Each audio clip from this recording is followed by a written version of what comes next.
He lay in the ICU for 3 days. Medically induced coma.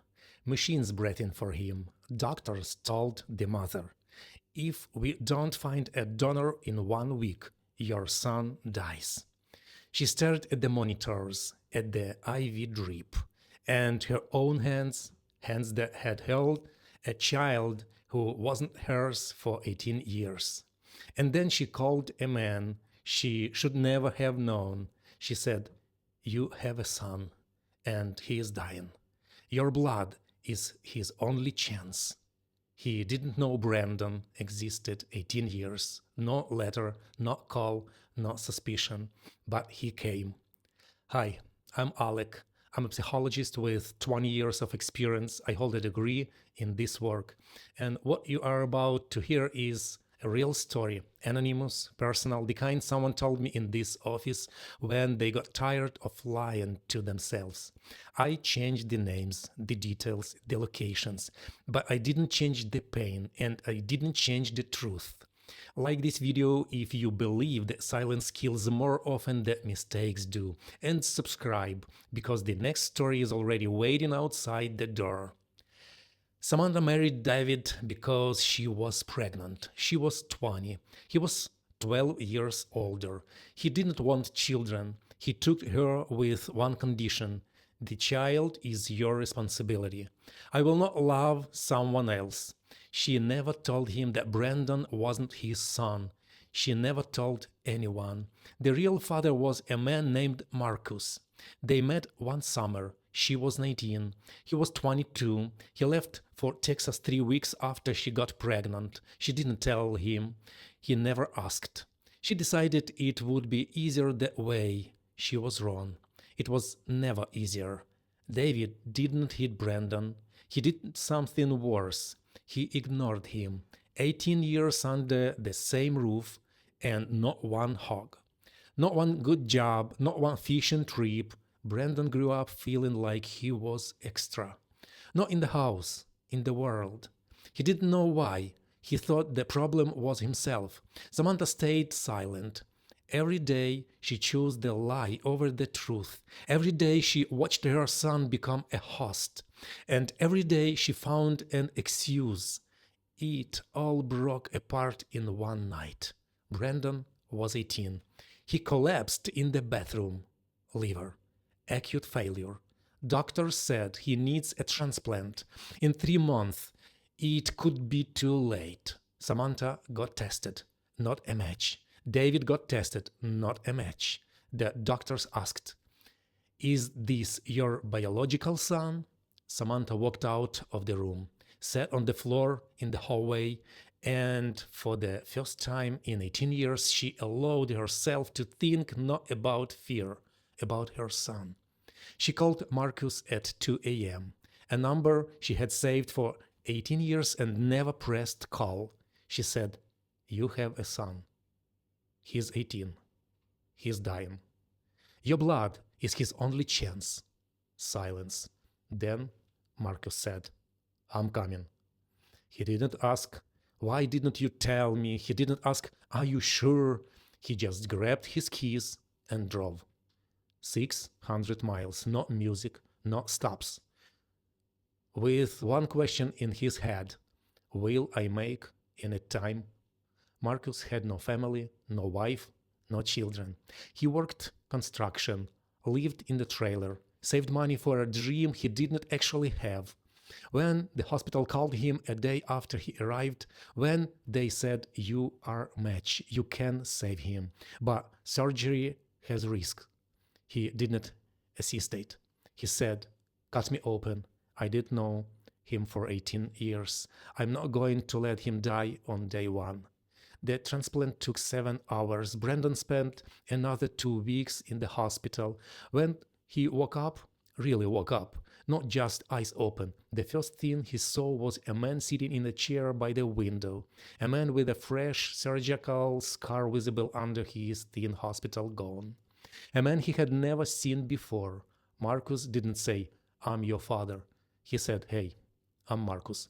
I gave you part of my liver. You don't owe me anything. I just wanted you to live. Brandon looked at Samantha. She was crying in the corner. And for the first time in his life, Brandon didn't feel like a host.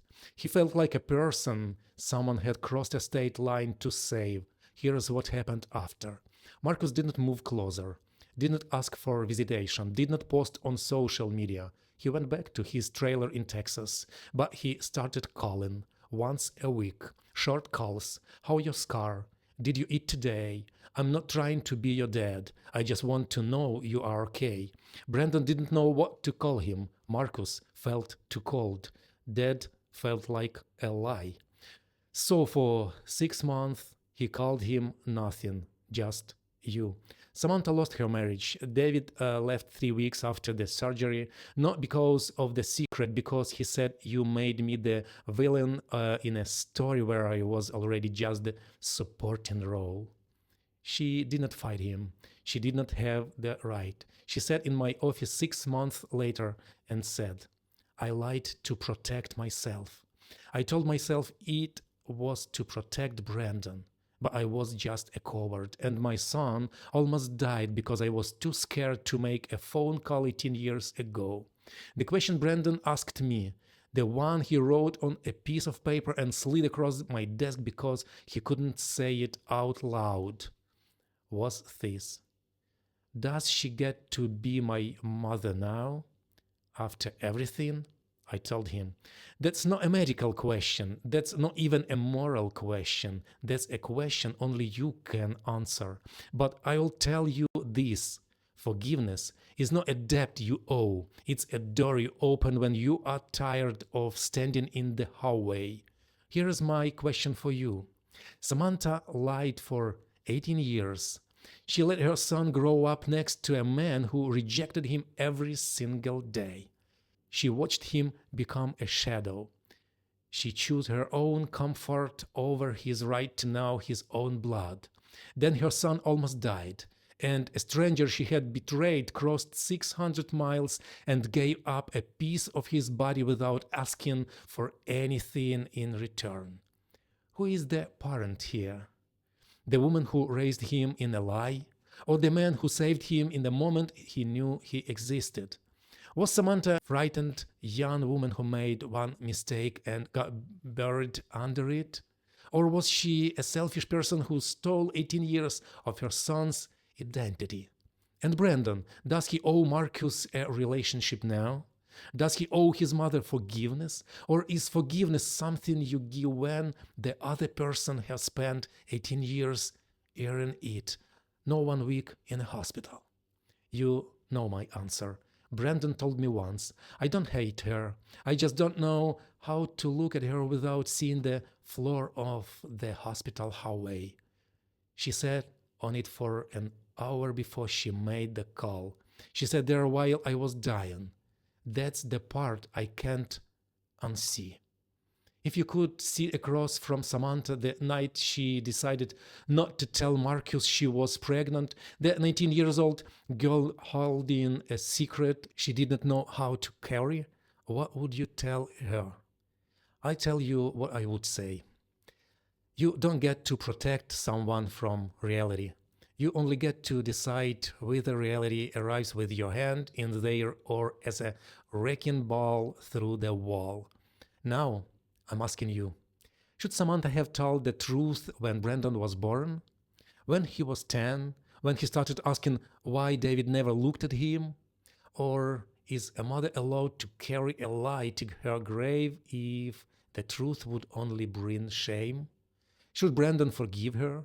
Or is forgiveness something you earn by unmaking the lie yourself, not by waiting for your son to almost die?